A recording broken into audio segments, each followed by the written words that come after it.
Épisode 1. Un projet attendu. 1er juillet. Cet après-midi-là, un jeune garçon aux cheveux noirs, Mathieu, avait été appelé d'urgence par sa meilleure amie. Selon elle, quelque chose était en train d'arriver et il leur fallait absolument rejoindre leurs deux amis, Loïc et Warren, au seul café de la ville, le café Motin. Les massiers palichons à la mèche sombre n'avaient pas semblé comprendre de quoi il était question.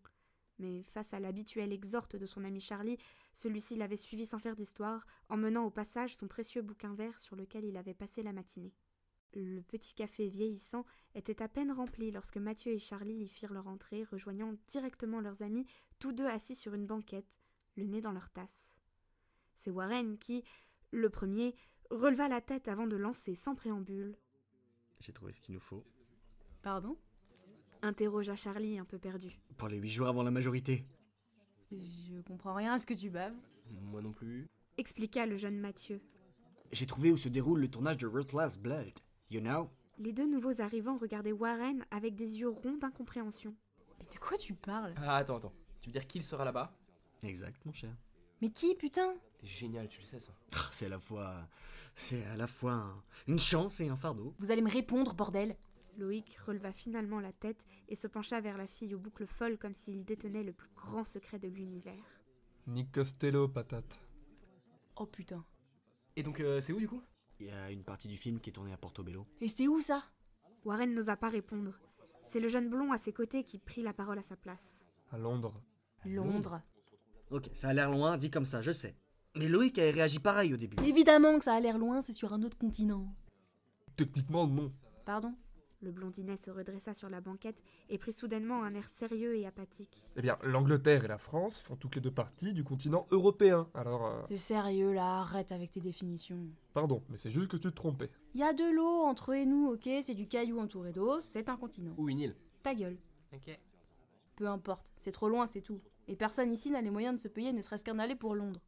Pour le coup, elle a raison. Mais d'après Loïc, c'est faisable. Oui, en demandant à nos chers parents « S'il te plaît, maman, j'ai que 17 ans, mais avec Warren, Loïc et Mathieu, on veut partir à Londres. Juste tous les quatre, oui. Pour notre projet où on part faire toutes les conneries d'ado possibles avant d'être majeur. Oui, tout à fait, pourquoi ? Oh, et bien sûr, faudrait que tu nous finances le voyage. Merci, bisous, on mange quoi ce soir ? Y a plus simple, hein. Les quatre amis s'étaient tus. Quelque chose dans l'atmosphère était devenu lourd. Même le brouhaha ambiant semblait plus épais. T'as vraiment trouvé une solution alors ? Oui, j'ai trouvé, mais ça sera pas le truc le plus facile à faire. Tu m'étonnes. Mon père a un ami qui travaille à la gare de Coquelles. C'est de là que partent les trains pour l'Angleterre. Je peux m'arranger pour qu'il nous fasse une ristourne sans que personne ne soit au courant. En revanche, pour ce qui est d'aller jusque là-bas, eh bien... Warren sait conduire. Mais attends, il a pas le permis. Et puis tu veux trouver où une voiture ? Mais on peut prendre celle de mon vieux. La caisse de Tony, tu déconnes, tu seras mort avant d'avoir pu la toucher. Mais je sais où il met les clés. Il aura pas le temps de me voir. C'est la seule option qu'on ait de toute façon. C'est n'importe quoi. C'est vrai, je vois pas comment on pourrait faire ça sans se faire prendre. On va y arriver. Attends mec, on parle de voler une voiture et de traverser la moitié de la France sans permis pour aller passer la frontière. Comment ça pourrait mal se passer, en effet ? Ah, après, c'est sûr que dit comme ça... Et comment tu veux le dire autrement, Warren, merde ? Disons que nous sommes des aventuriers. Des voyageurs à la juste cause, une compagnie. Genre... la communauté de l'anneau, quoi. Prodon échoue à la fin, tu sais. Mathieu et Charlie ne savaient pas quoi dire de plus, laissant le silence s'infiltrer de partout. Donc c'est non. Si on se foire, on est dans une merde sans nom. Je sais. Si on croise juste un flic, c'est foutu. Je sais. C'est pas possible. Donc c'est non. Pas de réponse. Oh, Mathieu, mec. T'es le plus grand fan de Costello que je connais. T'es partant, pas vrai ? J'en sais rien, Warren, c'est juste... Enfin... J'ai compris. N'en dis pas plus. C'est bon. Le jeune homme, aux lèvres épaisses, se leva d'un bond, le regard fier et triste, et sortit du café sans dire un mot. Loïc soupira comme si rien de tout cela ne l'étonnait. Il rabattit ses mèches blondes en arrière pour se dégager ses yeux et se pencha vers ses amis. Bon, les gars, nous parlons de faire ça depuis des années, et nous n'aurons pas d'autre occasion que le faire. Je sais que c'est stupide et dangereux, mais vous connaissez Warren. Il n'y a rien qui lui fait plus peur que de devenir un vieux machin. Et puis avouez que vous en mourrez d'envie, soyons des gamins encore un peu, non ? Qu'est-ce qu'on risque à part une énorme rouste ? Ça va très mal finir. C'est un oui ? J'ai l'impression.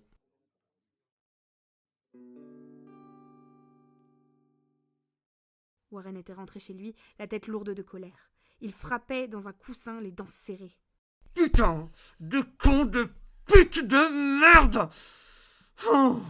Et puis son téléphone sonna. À l'autre bout du fil, Loïc, qui, toujours comme s'il détenait un savoir absolu, annonça à son ami la mise en marche de leur projet. Warren exhorta. Ok, génial. Je vais voir comment je peux récupérer les clés de mon père et on se retrouve tous devant chez moi demain soir à 2h du mat. Ok?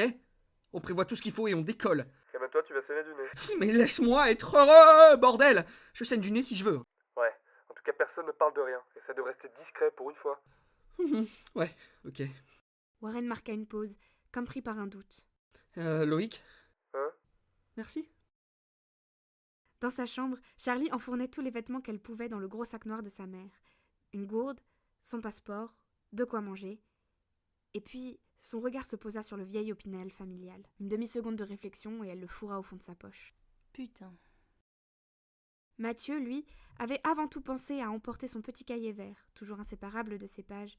Et ensuite, il avait considéré les vêtements, la nourriture, son badge arc-en-ciel et le reste, qui s'était imbriqué dans la grosse besace en cuir qu'il se trimballait tous les jours.